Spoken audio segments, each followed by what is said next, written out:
देश तारिणे हे कृष्ण करुणा सिंधु दीनबंधु जगतपते गोपेश गोपिकांत राधाकांत नमस्ते तप्त कंचन गौरांगी राधे वृंदावनेश्वरी विश्वभानुसुते देवी प्रणमामि हरिप्रिये नमो महावदन्नाय कृष्ण प्रेम हृदयते कृष्णाय कृष्ण चैतन्य नमिने गौरीशे नमः जय श्री कृष्ण चैतन्य प्रभु नित्यानंद श्री अद्वैत गदाधर शिवासादि गौरभक्तवृंद हरे कृष्ण कृष्ण कृष्ण हरे हरे हरे राम राम राम हरे हरे ओम नमो भगवते वासुदेवाय ओम नमो भगवते वासुदेवाय ओम भगवते वासुदेवाय नारायणं नमस्कृतं नरं चैव नरोत्तमं देवीं सरस्वती व्यासं ततो जयमुदीरये नष्टप्रायेषु अभद्रेषु नित्यं भागवत सेवया भागवतोत्तम श्लोके भक्ति भवति नष्टति समाधिदेवं करुणानिधानं कमालवर्णं सुविदावतारम् अपार संसार समुद्र सेतु भजामि भागवतं सर्वैषां श्रीमद् भागवतम दशम स्कंद अध्याय 14 धेनु का सुरबल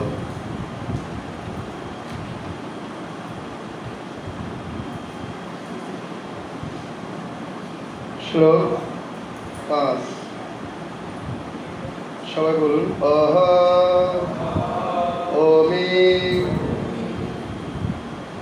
শ্রী ভগবান উবাচ অহ ওমি দেববরা অহ ওমি দেববর অমর অর্চিতম অমর অর্চিতম पदम भुजम ते सुमन पदम भुजं ते सुमन फल अहर्णम नम नमन्ति उपादाय शिखाभि नमन्ति उपादाय शिखाभि आत्मना तम अपहत्यै आत्मना तम अपहत्यै तोरु जन्म कृतं श्री भगवान उवाच अहमि देववर अमर अर्चितं पदं भुजं ते सुमन फल अर्पणं ते सुमन फल अर्णं नमन्ति उपादाय शिखाभि आत्मना तम अपहत्यै तोरु जन्म च कृतम् श्री भगवान उवाच अहमि देववर अमर अर्चितं पदं भुजं ते सुमन फलहर्णं नमन्ति उपादय शिखभि आत्मना तम अपहत्यै तोरु जन्म च कृतम् श्री भगवान उवाच बोलून भगवान श्री कृष्ण बोले अह ओ ओमी এই সমস্ত দেববর হে দেবশ্রেষ্ঠ অমর অমর দেবগণ দ্বারা অর্চিতম পূজিত পাদম ভুজম পাদপদ্মে তে আপনার সুমানা ফুল ফল ফল অহরনাম নিবেদন করছে, নমন্তি তারা অবনত করছে, উপাদায় নিবেদন করছে, শিখাবি তাদের মস্তক, আত্মন তাদের নিজেদের, তম অজ্ঞানতার অন্ধকার, অপহতই দূর করার জন্য, তরু জন্ম তাদের বৃক্ষরূপে জন্ম, যদ যে অজ্ঞানতার দ্বারা কৃতম সৃষ্ট। অনুবাদ। পরমেশ্বর ভগবান বললেন, হে দেবশ্রেষ্ঠ, দেখুন এই বৃক্ষগুলি কিভাবে অমর দেবগণের দ্বারা পূজিত আপনার পাদপদ্মে তাদের শির অবনত করছে। তাদের বৃক্ষ জন্মের কারণস্বরূপ অজ্ঞানতার অন্ধকার দূর করার জন্য বৃক্ষ সকল আপনাকে তাদের ফুল ও ফল নিবেদন করছে। পরমেশ্বর ভগবান বললেন, হে দেবশ্রেষ্ঠ, দেখুন এই বৃক্ষগুলি কিভাবে আপনার দেবগণের দ্বারা পূজিত আপনার পাদপদ্মে তাদের শির অবনত করছে। তাদের বৃক্ষ জন্মের কারণস্বরূপ অজ্ঞানতার অন্ধকার দূর করার জন্য বৃক্ষ সকল আপনাকে তাদের ফুল ও ফল নিবেদন করছে। তাৎপর্য ছিল প্রভুপাদ কি বৃন্দাবনের বৃক্ষগুলি ভাবছিল যে পূর্বকৃত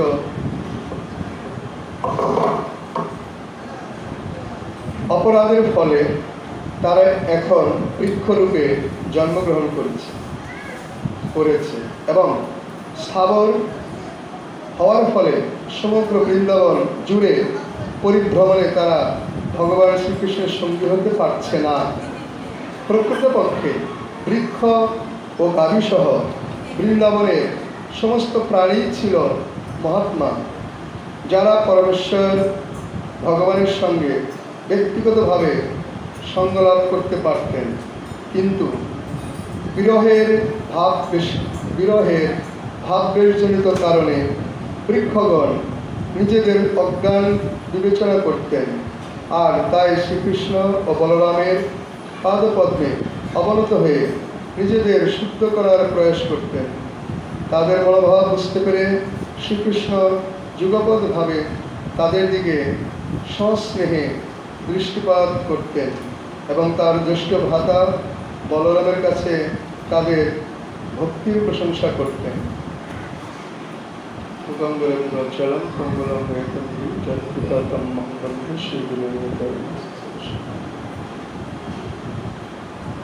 এই অধ্যায়টি হচ্ছে ধেনুকা অসুর বধ।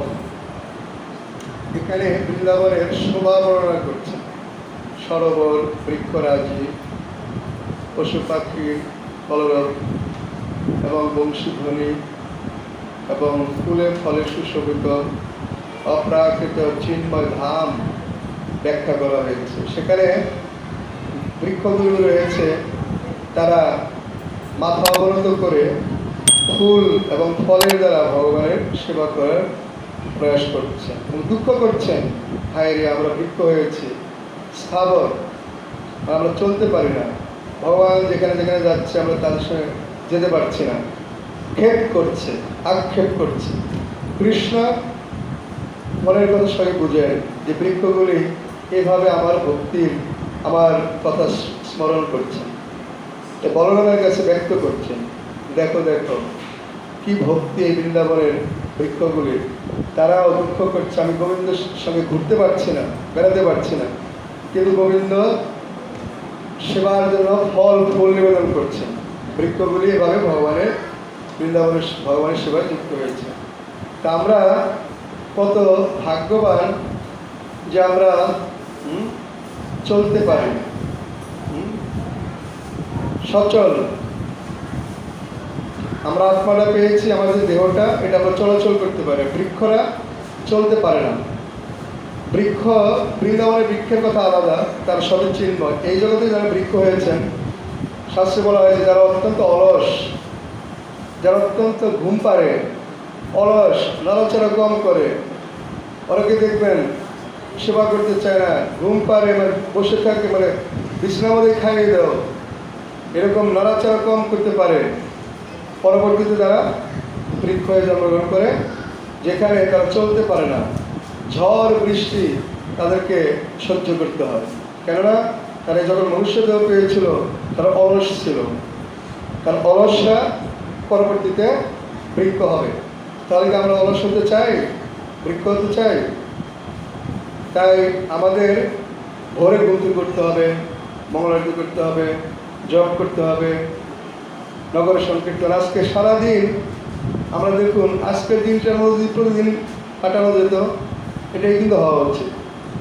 আমরা বছরে একবার একত্র হই, এটা একটু মানে আমরা মনে করে দেওয়ার জন্য। তার অর্থ এই নয় যে সারা বছর আমরা ঘুম পারবো, অলস জীবনযাপন করবো, আর বছরে একবার গিয়ে আমরা মঙ্গলারতি করবো। এটা আমাদের ঠিক স্মরণ করিয়ে দেওয়ার জন্য আমরা এটা করি। এটা শিল প্রভুপাদ বা চৈতন্য মহাপ্রভু প্রত্যেক দিন নিত্যম ভাগবত সেবয়া, নিত্য সবসময় মঙ্গলারতি, মঙ্গল জপ, গুরু পূজা, এই নিত্য ব্যবস্থা করেছেন। সততাং, কে ভক্ত, গীতায় বলা হয়েছে ভক্তের লক্ষণ কি? সততাং কীর্তন্ত মাম চতন্তস্য দৃঢ়তা। সততম কীর্তন, সবসময় যারা আমার কথা কীর্তন করেন, যতন কষ্ট দৃঢ়তা, যত্ন সহকারে, দৃঢ় মানে ঐকান্তিকভাবে, নমঃসন্তস্য মাম ভক্তা নিত্যযুক্ত বা সাথে, সবসময় আমার নিত্য সেবায় যুক্ত থাকেন, আমার কথা কীর্তন করেন, এটা হচ্ছে ভক্তের লক্ষণ। হরিকথা ছাড়া অন্য কিছু বলেন না। আজকে অক্ষয় তৃতীয়া, ভগবানের গুণ রূপ লীলা শ্রবণ যত করবেন তত অক্ষয় থাকবে। পুণ্যকর্ম, দান, বৈষ্ণব সেবা, কোনো ক্ষয় নাই। যদিও কৃষ্ণ ভক্তি সবসময় অক্ষয়, কিন্তু তারপরেও আজকের দিনে যারা সাধারণ মানুষ, ভগবান একটু ছাড় দিয়েছে, সারা জীবন যারা করে না, তারা যদি আজকে যত বেশি করবে, তারা কি করবে? তারা বেশি কৃপা লাভ করবে। আর বৈষ্ণব যারা, তারা তো প্রতিদিনই করেন, তাদের সবসময় তারা পরিণাম করছেন, মঙ্গলারতি করছেন। আজকের এই দিনটি কেন গুরুত্বপূর্ণ? এই তিথিতে অনেক কিছু ভগবান কৃষ্ণের কৃপা হয়েছিল, মহাভারত রচনা হয়েছে এই দিনে। এই দিনে দ্রৌপদী কি অক্ষয় পাত্র পেয়েছিল, যে অক্ষয় পাত্রের কখনো ধন মানে খাদ্য অভাব হবে না। দ্রৌপদী খাওয়ার আগে যত অতিথি আসবে খাওয়াইতে পারবে, দ্রৌপদী খাওয়ার পর আর খাওয়াইতে পারবে না। এই দিনে হয়েছিল। এই দিনে সুদামা ভগবানের কৃপা লাভ করেছিলেন। গরিব ছিল সুদামা, খেতে পারত না, তবু কৃষ্ণের কাছে কোনোদিন চায়নি, এটা ভক্তের লক্ষণ। তার স্ত্রী বলেছিল যে, ওগো, তোমার বন্ধুরা কত ধনী, দ্বারকার রাজা, তো তুমি গিয়ে কিছু চাও, আমরা তো চলতে পারি না, আমার বাচ্চাদের খেতে দিতে পারছি না। কিন্তু সুদামা এত বিনয়ী ভক্ত ছিলেন, তার বন্ধুর কাছে কোনো কিছু কোনো চাইতেন না। এটা হচ্ছে ভক্তের লক্ষণ। হ্যাঁ, ভগবানের কাছে শুধু ভালোবাসা, চাইলেই ভালোবাসার কিছু ঘাটতি ঘটে। হ্যাঁ, কিন্তু তার স্ত্রী তাকে বলছেন তুমি একটু গিয়ে দেখা করো। এই দিনে হয়েছিল কিন্তু, শুনুন। তারপর তিনি অনেক অনুনয় বিনয় শোনার পর খুদে কিছু নাড়ু মানে খুদ ভাজা তার স্ত্রী তার স্বামী সুদামাকে দিয়ে বলেছিল এটা বন্ধুকে দেখবে। এবার সুদামা যখন গেলেন প্রাসাদে, গেটকিপার ছিল দারোয়ান, তা ঢুকতে দিচ্ছে না। ছিঁড়া শার্ট, মানে খুব জীর্ণ বস্ত্র, দরিদ্র কিন্তু উন্নত কৃষ্ণের বন্ধু। কেন? ওই যে একবার গুরুকুলে পড়ার সময় চানা ভাজা সুদামা একাই খেয়েছিল, মানে বন্ধু বান্ধব না, সক্ষভাবে। তখন বলল যে কৃষ্ণ বলছে তুই আমাকে ছাড়াই খেলি, আজ থেকে তোকে আমি কিছুই দেবো না, এরকম একটা অভিমান ছিল, তাই তো? সুদামাকে একটা চানা বাজা খাচ্ছিলেন, কৃষ্ণকে দেয়নি, এ থেকে অভিমান হয়েছিল। মানে সক্ষম হয়তো এরকম হতেই পারে, কিন্তু এত কৃষ্ণের অনুরাগ ছিল সুদামার, হ্যাঁ বলতে ঠিক আছে আজকে থেকে বন্ধুত্ব ঠিক আছে, এরকম একটা ঝগড়া হয়েছিল, সখ্য ঝগড়া, কিন্তু অনেক অন্তরে ভালোবাসা ছিল। তারপর থেকে অভিমান করে কিচ্ছু চাইতো না কৃষ্ণের কাছে। এতে গরিব হয়ে গেছে, তার ঘর পড়ে গেছে, তার একটা বাচ্চা মারা গেছে, তারপরে কৃষ্ণের কাছে কোনো চায়নি, শুধু কৃষ্ণ নাম করেছে, স্মরণ করেছে। তার স্ত্রী যখন বলল অনেক পরে, তুমি যাও দেখা করো, আর সন্তানরা রয়েছে, এবার একে একে সবাই না খেয়ে পড়বে, তাও তুমি কিছু বলছো না। পরবর্তী তিনি গেলেন একটা নাক খুদের খুদ নিয়ে, গেটে এই জীর্ণ গরিব গেটে গিয়ে বলছে আমি একটু কৃষ্ণের সঙ্গে দেখা করতে চাই। সে আমার বন্ধু। কি বলে? গেট কিপার হাসছে, কয়ে বলে আমার রাজার বন্ধু, আমার কি বলে, ঘাড়ে ধাক্কা দিয়ে বের করে দিয়েছে, পড়ে গেছে। আবার গেটের সামনে গেছে, গিয়ে বললো আমি একটু গিয়ে বলুন যে সুদামা এসেছে। যাচ্ছেই না। একটা গরিব লোক যদি রাজার সঙ্গে দেখা করতে চায় সম্ভব? কত সিকিউরিটি থাকে। আমরা একটা মন্ত্রীর সাথে দেখা করতে গেলে কত দাম, একটা এমপির সাথে দেখা করতে গেলে কতগুলো গেট। আর ভারতের তখনকার দ্বারকার রাজা, ভারতবর্ষের রাজা, তার সঙ্গে দেখা করছে বড় জীর্ণ বস্ত্র, ঢুকতে দিচ্ছে না। অনেক মিনতি কর বলছে একটু গিয়ে শুধু বলুন যে সুদামা এসেছে। অনেক অনুরোধ করার পর ওই একটা দারোয়ান মানে গেট কিপার বললো ঠিক আছে তুমি যাও। গিয়ে কৃষ্ণ রাজপ্রাসাদে বসে আছে, গিয়ে বলছে মহারাজ আপনার বন্ধু বলে পরিচয় দিচ্ছে, জীর্ণ বস্ত্র, আমি অনেকবার গেট থেকে বের করে দিয়েছি, তারপরে বলছে আমি দেখা করতে চাই আমার বন্ধুর সঙ্গে। নাম কি বন্ধু বলো? বলছে সুদামা।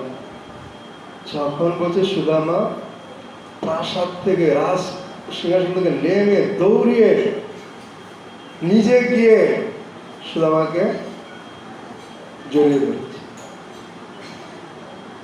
আর জড়িয়ে ধরে সিংহাসনে রাজপ্রাসাদে নিয়ে গেছে, তাকে সিংহাসনে বসিয়েছে সবার সামনে। বলছে আমার বন্ধু, আমার খুব প্রিয়, আমরা একসঙ্গে লেখাপড়া করেছি।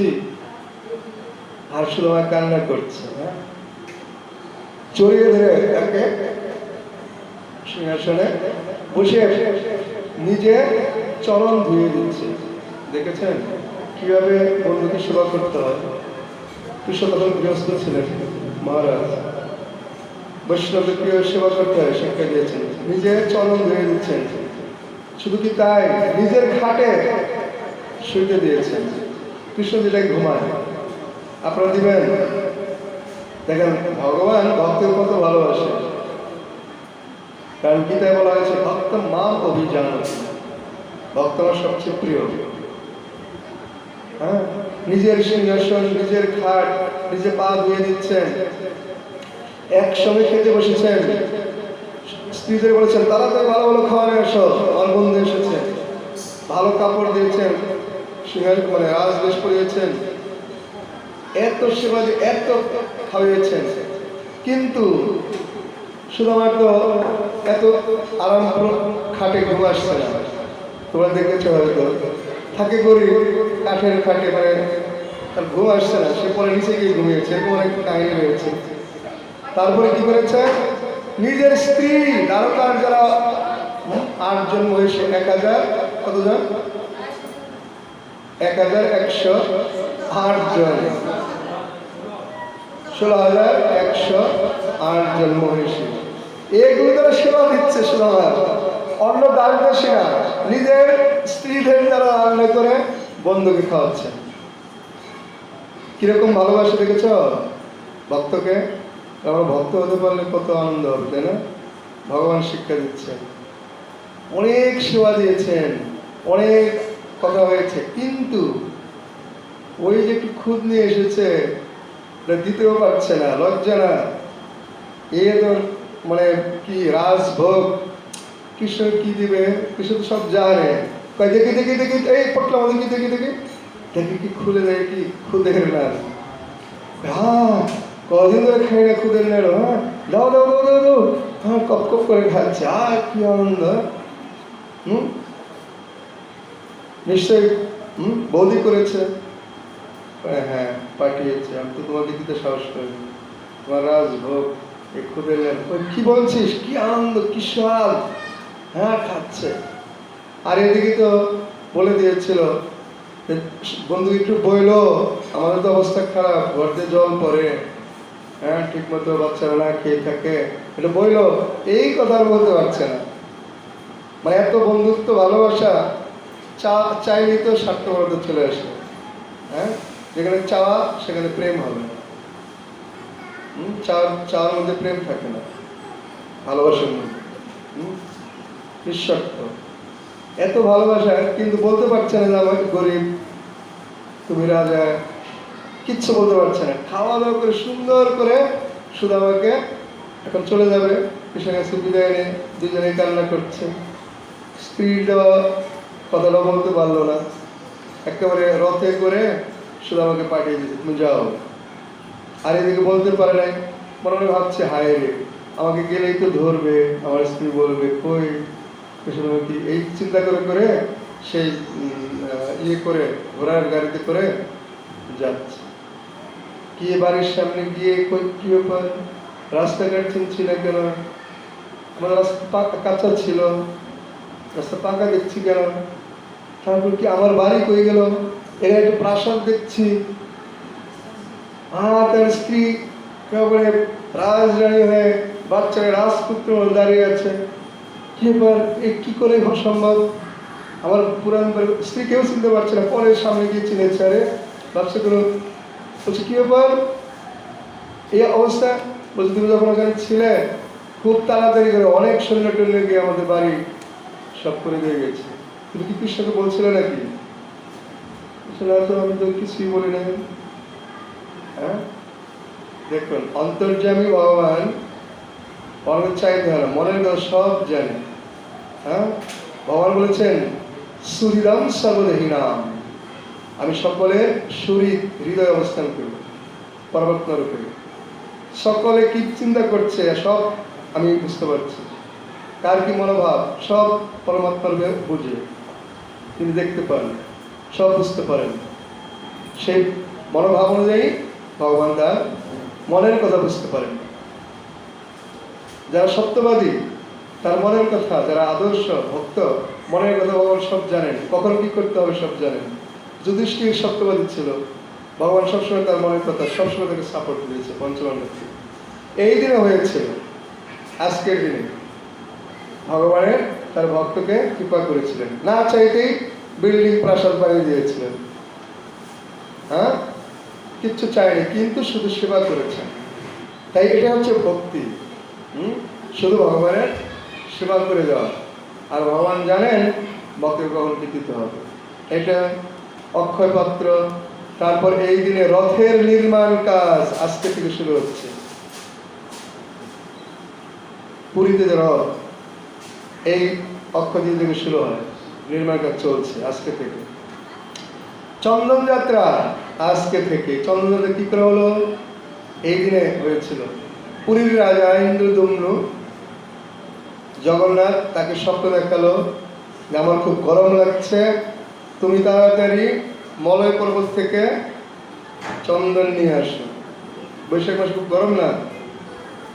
তখন সেই ইন্দ্রদম্নু রাজা মলয় পর্বতে গিয়ে জগন্নাথের জন্য চন্দন এনে চন্দন লেপন করেছিলেন। আমরাও করেছি, পরম্পরা। এবং আরেকটা আছে, মাধবেন্দ্রপুরী যখন গোপালকে উদ্ধার করলেন ওই যে গিরি গোবর্ধন পর্বতের পাশে, তখন অন্নকূট হয়েছিল। সেই গোপাল মাধবেন্দ্রকে স্বপ্ন দেখাচ্ছে, এই মাধবেন্দ্রপুরী আমার খুব গরম লাগছে, তাড়াতাড়ি মলয় পর্বতে গিয়ে চন্দন নিয়ে আসবে। তিনিও মলয় পর্বতে গিয়ে চন্দন আনতে গিয়ে রেমুনায় বৃন্দাবনে ঘুমিয়ে পড়ে, ক্লান্ত হয়ে গেল।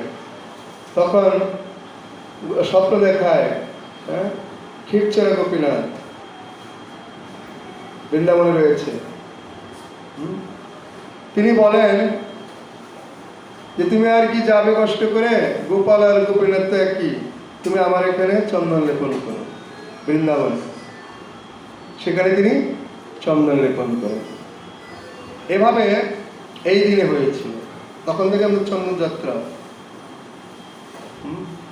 এই দিনে দ্রৌপদীর যখন বস্ত্র হরণ হলো, তখন কি করেছিল? ভগবান কৃষ্ণ বস্ত্রদান করেছিল।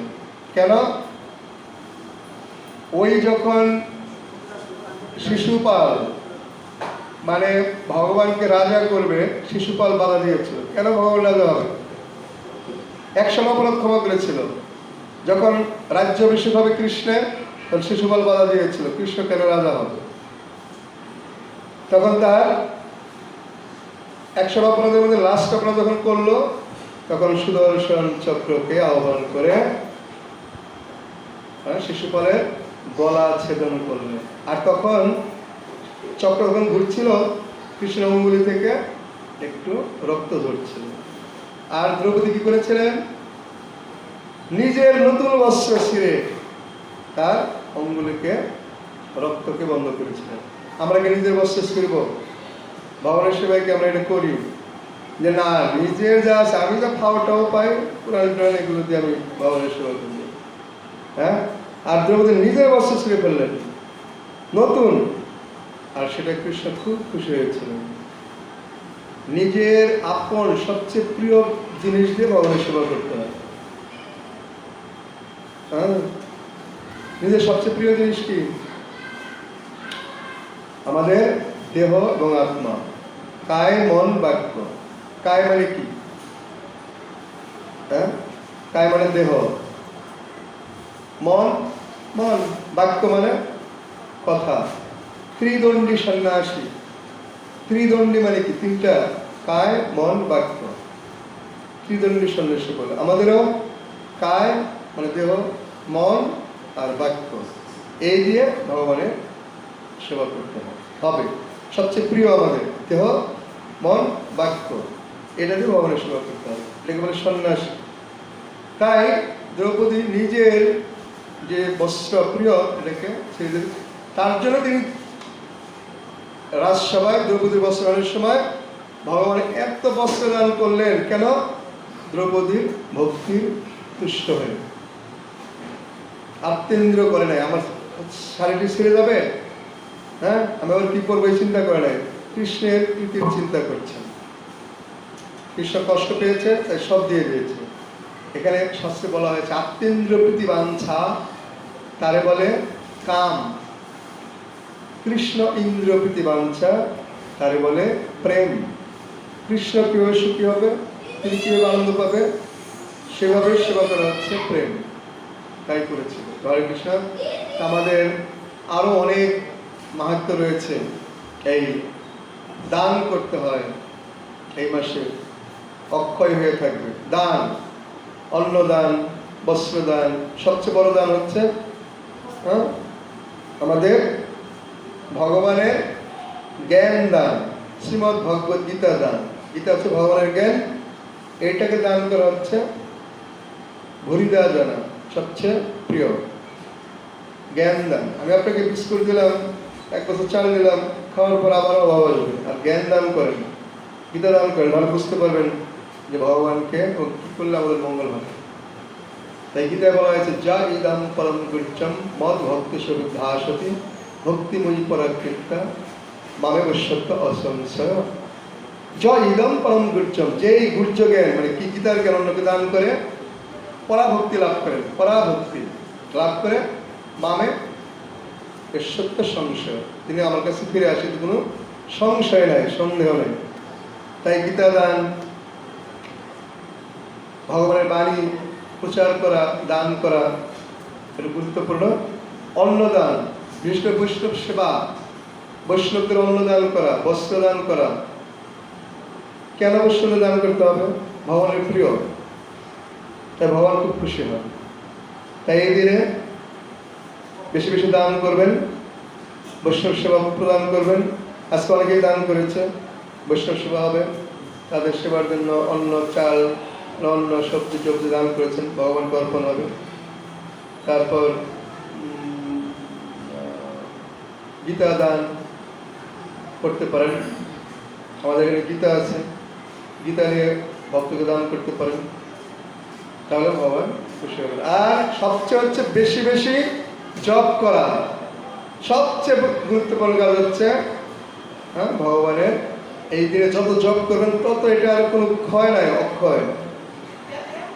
বেশি বেশি জপ করতে হবে। এইভাবে আমাদের আজকে সারাদিন ভগবানের সেবায় পরিণামে সততাং কীর্তনতে মান, সবসময় কীর্তন করতে হবে, তবে আমরা কৃপা লাভ করতে পারবো এবং আনন্দ লাভ করতে পারবো। আনন্দ আমরা পাচ্ছি না কেন? ভগবানের গুণগান কীর্তন করছি না। গীতায় বলা হয়েছে মচ্চিত্তা মত্তত প্রাণা বুধন্ত পরস্পরম পঠন্তম চ মাম নিত্যম তুষ্যন্তি চ রমন্তি চ। যিনি আমার ভক্ত, মচ্চিত্ত মদ্গত প্রাণা, যারা মন প্রাণ আমাকে অর্পণ করেছেন, বুধন্ত পরস্পরম, পরস্পরের সাথে কথন্তম চ মাম নিত্যম, আমার নিত্য কথা আলোচনা করে। আলোচনা করে কি করে? তুষ্যন্তি চ রমন্তি চ, সন্তুষ্টি লাভ করে, রমন্তি মানে আনন্দ লাভ করে। কেউ যদি সন্তুষ্টি এবং আনন্দ লাভ করতে চায় তাই কি করতে হবে? সকলের সঙ্গে হরিকথা শ্রবণ কীর্তন করতে হবে, হরিকথা বলতে হবে। রাধারানী আদি গোপী কি করতেন? সবসময় একে অপরের সঙ্গে কৃষ্ণ কথা বলতেন। গোপীরা সবসময় পথে যেতে কহে কথা কানু পর সঙ্গ, রসে তনু ঢর ঢর গদ গদ অঙ্গ, তারা কৃষ্ণ কথা বলিতেছে,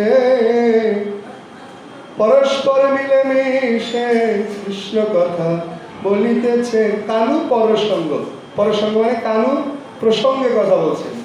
আর আমরা কি কথা বলি? অন্য প্রসঙ্গে, রাজনৈতিক, পারিবারিক। আর গোপীরা কৃষ্ণ প্রসঙ্গে কথা বলে। আমাদের এই দিনে বেশি বেশি শ্রবণ কীর্তন, খালি এই দিনে না, এই দিনে একটা স্মরণ করে দেয় আমাকে। ভক্তরা সবদিন মঙ্গলারতি করেন, সবসময় মঙ্গলারতি না করলে দীক্ষা হবে না। ইস্কনে আমরা অনেকে দীক্ষা নিয়েছি, গুরুদেবের কাছে কি বলি? মঙ্গলারতি করবো, 16 মালা জপ করবো।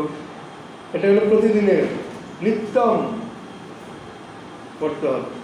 কাজে আমাদের আত্মার খাদ্য হচ্ছে হরিকথা, আর দেহের খাদ্য কি? ডাল ভাত। প্রভুপাদ বলেছেন, গাড়ি যখন চালানো হয়, গাড়ির ভিতরে কে থাকে? ড্রাইভার থাকে। ড্রাইভার তো গাড়ির মালিক নাকি, যে চালাচ্ছে। তাহলে মালিক বা ড্রাইভার থেকে গাড়িটা পৃথক। গাড়ির যখন খাওয়ার দরকার হয় কোথায় যায়? পেট্রোল খায় নাকি? আর ড্রাইভার যখন খাওয়ার দরকার হয় সেও কি পেট্রোল খায়? সে হোটেলে যায়। একই জায়গায় থাকে কিন্তু দুই ব্যক্তি, একটা জড় গাড়ি আর একটা চিন্ময় আত্মা বা ড্রাইভার। ড্রাইভারের খাওয়া হচ্ছে আলাদা, গাড়ির খাওয়া আলাদা। তাই এই দেহের খাওয়া আলাদা, এই দেহের ভিতরে আত্মা রয়েছে, ড্রাইভার, তার খাওয়াটা আলাদা। যেহেতু ড্রাইভারকে যত্ন নিচ্ছে না, খালি গাড়ির যত্ন নিচ্ছি, ড্রাইভার যদি দুর্বল হয়ে যায়, ড্রাইভার যদি সচেতন না থাকে, গাড়ি কি ভালো চলবে? এই ড্রাইভারকে টেক কেয়ার করতে হবে। ড্রাইভারের খাদ্যটা কি? ভাগবতে বললেন, সিল্লুতাং সকত কৃষ্ণ পূর্ণ শ্রবণ কীর্তনম হৃদয় অন্তস্থ হি অভদ্রাণী বিধনতৌ সুচ্ছতাম। সিল্লুতাং সকত কৃষ্ণ, কৃষ্ণের কথা পূর্ণ শ্রবণ, পূর্ণ কথা শ্রবণ কীর্তনই আমাদের কি করতে পারে? আত্মার যে ময়লা আবর্জনা রয়েছে পরিষ্কার করতে পারে, বিধনতৌ রোধ করতে পারে। হরে কৃষ্ণ। আমাদের আজকের এই দিনে অক্ষয় তিথি, অনেক অনেক এই বিষয়ে আজকে শাস্ত্রে এই অক্ষয় তিথিতে 4টা আশ্রম, বদ্রিক আশ্রম, যে ক্ষেত্রে যে 4টা আমাদের 4 প্রান্তে রয়েছে, এটা আজকের দিন থেকে খোলা থাকে, দরজা খোলা হয় এবং প্রদীপ জ্বালানো হয় এই আজকের দিন থেকে, অক্ষয় দিন থেকে। তারপর রামচন্দ্র বিজয় লাভ করেছিল এই অক্ষয় তিথিতে, বিজয়, এবং আরও অনেক অনেক লীলা রয়েছে এই তিথিতে। ভগবান পরশুরাম আবির্ভূত হয়েছিলেন। 21 বার ক্ষত্রিয় নিধন করে তিনি ধর্মকে প্রতিষ্ঠা করেছিলেন আজকের দিনে। কাজে প্রচুর প্রচুর শাস্ত্রে আজকের এই দিনটিকে গুরুত্ব দেওয়া হয়েছে। এর জন্য পবিত্র দিন, সুন্দর দিন, সারাদিন মন্দিরে থাকুন, কীর্তন করুন, যজ্ঞ হবে, কীর্তন মেলা হবে, আবার দুপুরে প্রসাদ হবে, কীর্তন হবে, রাত্রেও সন্ধ্যায় কীর্তন হবে, কীর্তন মেলা হবে, সারাদিন নিত্যম ভাগবতের সেবায় থাকুন। হরে কৃষ্ণ। এখন একটু কীর্তন হবে, আমাদের উজ্জ্বল রূপে এসেছেন, এক নাম হবে জয় গ্রন্থরাজ ভাগবতম কি নমো ব্রহ্মণে দেবায় ব্রহ্মণে হিতায় জগদ্ভীকায় কৃষ্ণায় গোবিন্দায়। Thanks for watching. Hare Krishna.